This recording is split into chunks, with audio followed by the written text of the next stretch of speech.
Ja, da bist du schlecht. Was? Da ist schlecht. Ja, da muss ich gleich hinschwenken.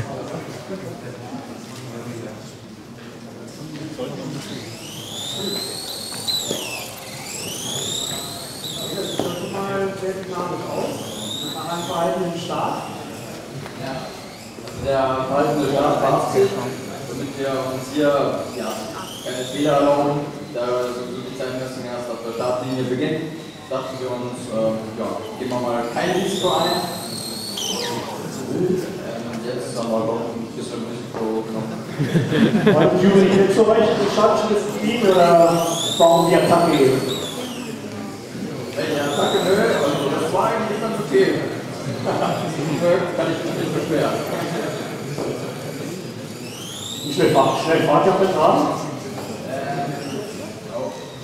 Auf der Geraden ist eigentlich Plan 5 Meter, aber irgendwie macht das der Liga gerade nicht so. Kommt mir ein bisschen langsamer vor.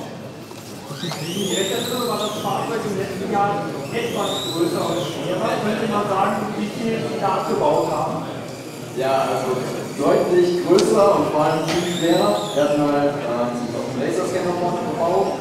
Wir lagen, glaube ich, bei 3,2 Kilo letztes Jahr. Jetzt haben wir es geschafft auf 2,3 Kilo.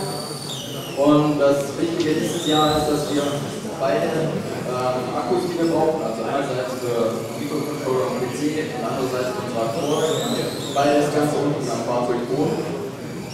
Ja, das ermöglicht uns eine dynamischere Fahrt. Ja, jetzt wollten wir endlich auch mal ein bisschen mehr.